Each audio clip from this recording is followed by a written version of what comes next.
Hospitals, homes, and a school in Ukraine hit this weekend by Russian missile strikes. The head of the Kherson Regional Military Administration confirmed that the residential building and 2 medical facilities were seriously damaged. Plus, the Biden administration warns Congress's failure to approve military aid funding for Ukraine risks Kyiv's ability to defend itself against Russia's invasion. A fact not lost on Ukrainian President Volodymyr Zelensky. In a recent interview, Zelensky said Ukraine must not allow the world to forget that, like Israel, his country is fighting for its survival. And later in the program, as Russia extends her detention, the husband of an American-Russian journalist being held in Russia speaks to VOA. Today is Monday, December 4th. From the Voice of America, this is Flashpoint Ukraine.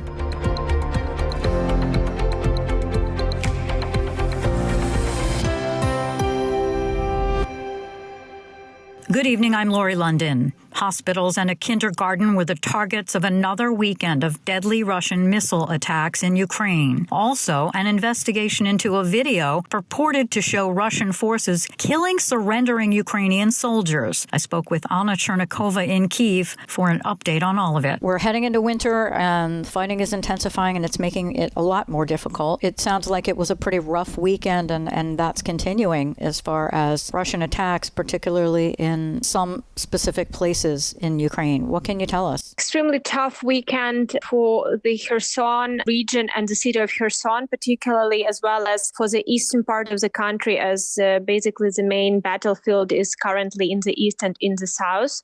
But let's first talk about Kherson. So on Sunday, a residential building and 2 hospitals in the city were hit. According to the official sources, what was confirmed that 2 people were killed and 7 injured. The head of the Kherson Regional Military Administration confirmed that the residential building and 2 medical facilities were seriously damaged as well. And it was also reported by the local authorities that Russian forces shelled the central district of Kherson, of the city of Kherson, from the occupied territory of Kherson region on the left bank of the Dnieper River. And this is yet again another reason why Ukrainian forces are trying to push Russian forces from that area, because the city of Kherson and liberated part of Kherson region is constantly under the shelling from that area. But also on Monday, the shelling of the region continued, and Russian forces attacked the city of Kherson and surrounding area, killing 1 more civilian and wounding 4 civilians. This time, 2 private buildings were hit and a gas pipe was damaged in the region. It was also confirmed by the local authorities that Russian army shelled a kindergarten in the city of Kherson. As a result of this shelling, 1 kindergarten worker was injured. And again, the shelling was conducted from the occupied area of the region. Also, we're hearing reports that Ukrainian officials have launched an investigation into allegations that Russian forces killed Ukrainian soldiers that were surrendering, and that apparently they were shot at close range. Are you hearing anything about that? At this point, there is information coming from Ukrainian military that on December 2nd, a video of the execution of the surrendered Ukrainian soldiers appeared online by the deep state media source, showing that Russian soldiers were basically executing Ukrainian soldiers who surrounded in the area of the village of Stepove in the Donetsk region, according to preliminary information. This location was confirmed, but again, we cannot verify this information independently at this point. The armed forces of Ukraine also confirms that investigation of this event is ongoing. And then later on December 3rd, the head of Avdiivka city military administration in the Donetsk region said that Russian soldiers who executed unarmed Ukrainian soldiers were killed at the battlefield during the hostilities. He also added that the fact of the shooting of prisoners of war was reported by the relevant services and was recorded by the relevant services of Ukraine, and the criminal proceedings have been initiated already, and also that these materials will be then handed over to the international institutions dealing with war crimes. Anna Chernikova reporting for VOA from Kyiv. Thank you so much. Thank you. The Biden administration Monday sent Congress an urgent warning about the need to approve tens of billions of dollars in military and economic assistance assistance to Ukraine, saying Kyiv's war effort to defend itself from Russia's invasion may grind to a halt without it. A divided Congress has so far failed to approve a long-term budget for the United States government, let alone new money for aiding allies mired in conflicts abroad. VOA's Arash Arbasadi has more. Sunday in Kherson, Ukraine. Officials report 1 fatality and 7 injuries after Russian shelling in the region. Just days earlier in the Donetsk region, at least 10 injuries and 1 fatality in a 6-missile attack were reported. Ukraine's interior minister said Russian forces fired into the territory. Russia's invasion of Ukraine appears headed into a 3rd year. Ukraine's government continues pressing allies for financial and material support, but in the United States, that may soon come to an end. Congress has yet to appropriate a long-term measure to fund the federal government, instead passing a short-term measure called a continuing resolution lasting just into the new year. Top military brass say that jeopardizes national security while urging Congress to pass a full-year financial appropriation. That's the single best thing that Congress can do to strengthen our national defense. You know, our competitors don't have to operate under continuing resolutions, and so doing so erodes both our security and our ability to compete. And I also urge you to pass our urgent supplemental budget request to help fund our national security needs, to stand by our partners in danger, and to invest in our defense industrial base. Failure to pass a long-term spending plan may have serious implications for continued wartime support for both Ukraine and Israel, a fact not lost on Ukrainian President Volodymyr Zelensky. In a recent interview, Zelensky said Ukraine must not allow the world to forget that, like Israel, his country is fighting for its survival, and doing so before a winter phase of combat sets in.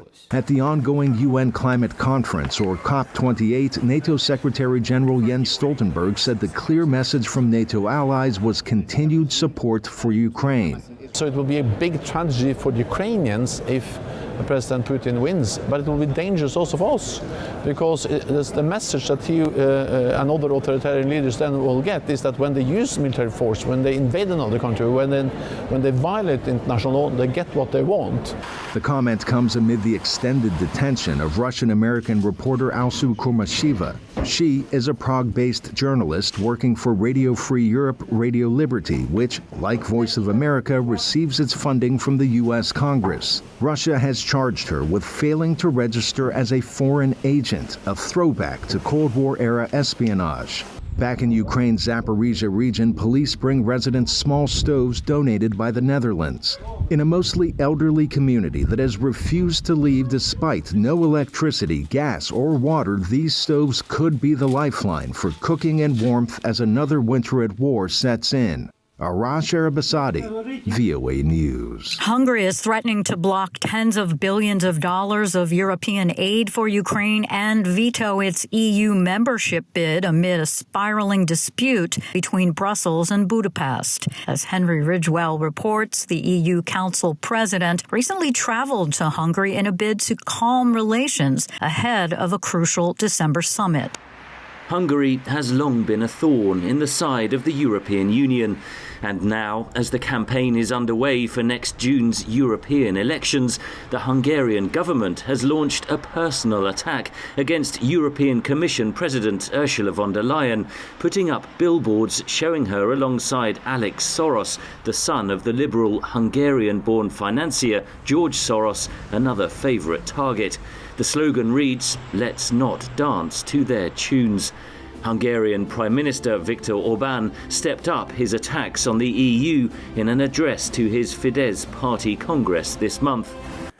I am convinced that today in Brussels, Europe is being destroyed and led to its ruin. European Council President Charles Michel visited Orbán for talks Monday. Neither spoke to the media.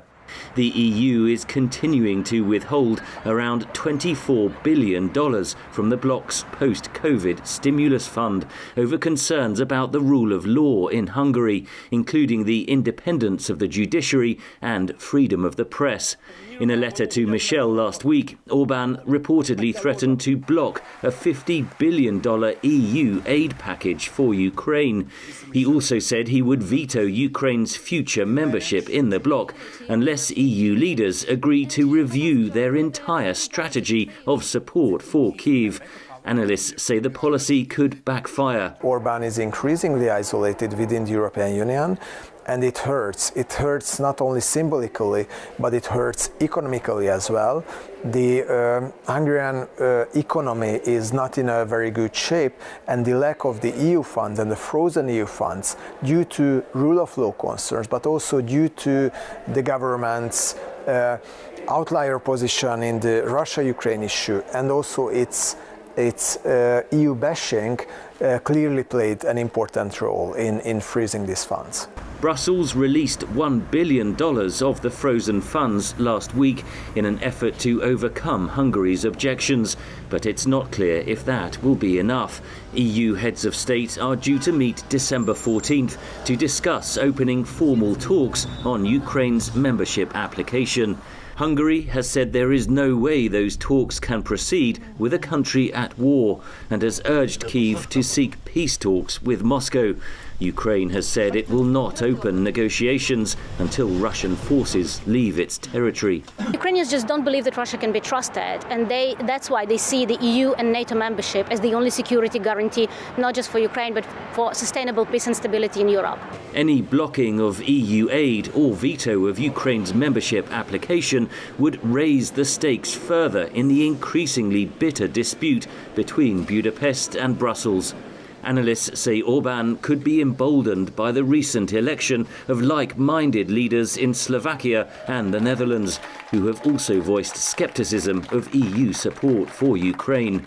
Henry Ridgewell, VOA News, London. A Russian court Friday ordered American-Russian journalist Alsu Kurmasheva to remain in custody until February 5th. The editor for Radio Free Europe, Radio Liberty, has already spent at least 48 days in prison on accusations that she failed to register as a foreign agent. Kurmasheva denies the charge. VOA Russian Services' Ksenia Turkova spoke with Kurmasheva's husband, Pavel Buturin, about her case and why he believes Russia is detaining his wife. Pavel, there are a lot of repressions now against Russian journalists in Russia. What makes Alsu's case unique? It is no secret that reporting in Russia independently has become an endangered profession. But I think it's especially dangerous now for American journalists to work inside Russia. I'm convinced that Alsu is being targeted because she's an American citizen and because she is a journalist for Radio Free Europe, Radio Liberty. She is held in a cold prison cell exactly for that reason, because she had the courage to report on what's going on inside Russia, what's going on with ethnic minorities inside Russia. I think that this detention is unjust and she should be released as soon as possible. What do you know about the conditions in the prison? All communication that we receive from Alsu is censored, so we cannot be certain that she receives the attention and the treatment that she deserves. We know that her prison cell is cold. Sometimes it gets overcrowded. It is a pretrial detention facility, but it is a Russian jail. She does send us letters that are upbeat and optimistic. But make no mistake, she's held by a penitentiary system that is notorious for its mistreatment of political prisoners. She shouldn't be in that jail. When she was first detained in June, she was released but then detained again. Why did they need such a scenario? Well, I can't get into their heads, but I can only speculate that they were building a bigger case against Alsu. She was first detained and charged for failure to report her American citizenship, which is now a criminal offense in Russia.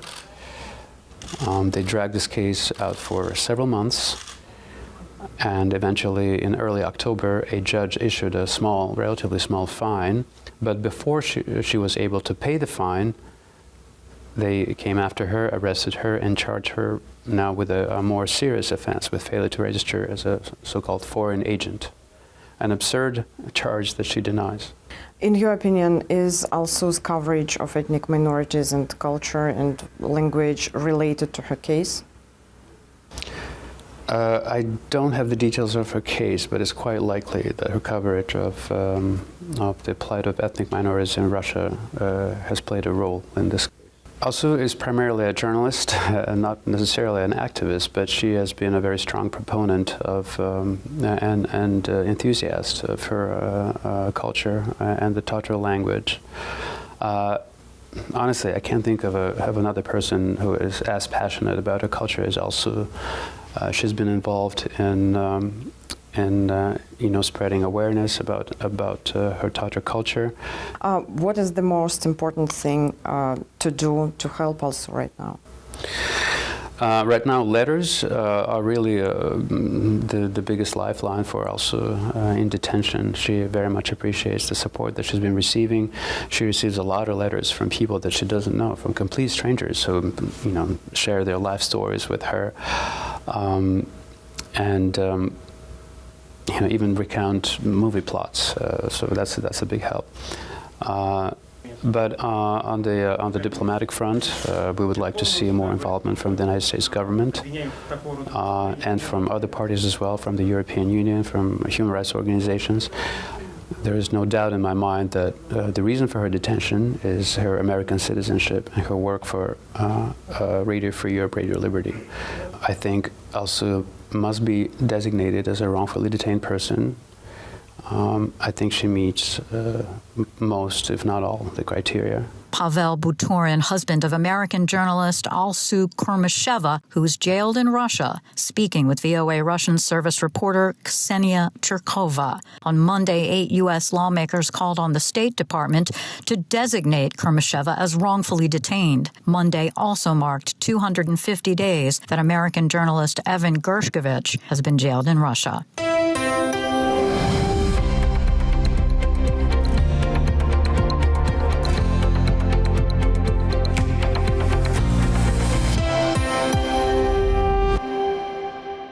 You're listening to VOA's Flashpoint Ukraine. I'm Lori London. Ukrainian diplomats negotiate both climate change and Russia's war on their nation at the COP28 climate conference in Dubai. On Monday, officials announced a major investment for expansion of a wind farm in the Mykolaiv region. Kyiv continues its efforts to work for clean energy as Russia's war lurks in the background. Jeffrey R. Pyatt, U.S. Assistant Secretary of State for Energy Resources. Putin has made energy one of his weapons.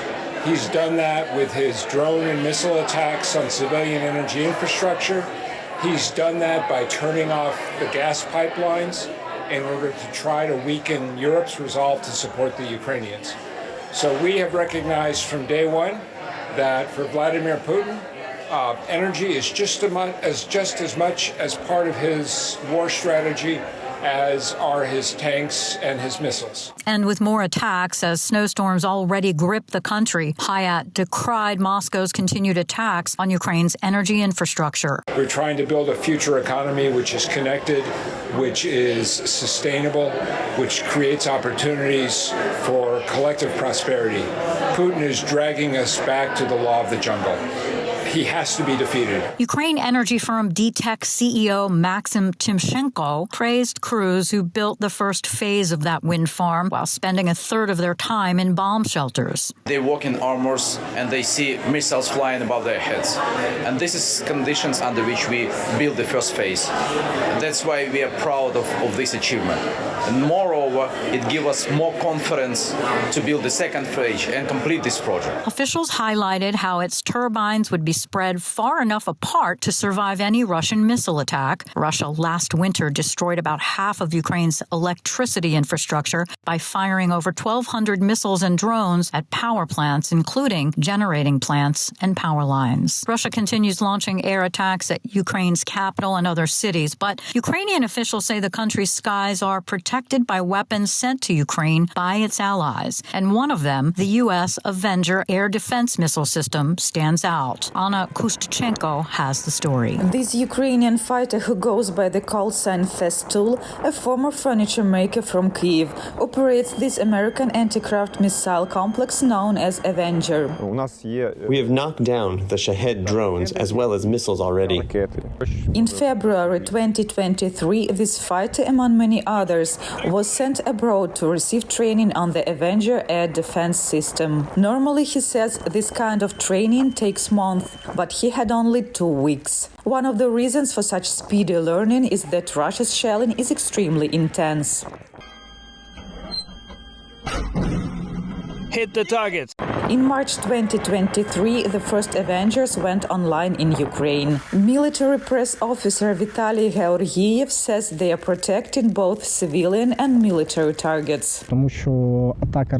Russians attack not only the military facilities, but also critical infrastructure and civilian population. So almost all air defense systems are used to defend these facilities and civilian buildings as well. Before Russia invaded Ukraine, Avengers were never used against drones, says Festool. Because of that, he and his comrades are constantly in touch with their United States colleagues to share this new experience and the new practical application of Avengers. They didn't have such trouble with drones like we do. Normally, these Stinger missiles are used to hit the enemy's airplanes and helicopters.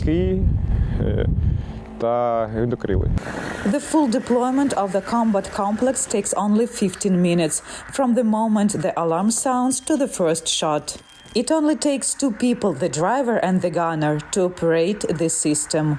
Anna Kostyuchenko for VOA News, Ukraine. Dozens of families with children still live close to the front line in the Zaporizhia region of Ukraine. And despite the ongoing war, these families refuse to evacuate. Eva Mironova has the story, narrated by Anna Rice. The village of Primorska in Ukraine's Zaporizhia region is about 25 kilometers away from the Russian-occupied village of Vasilievka.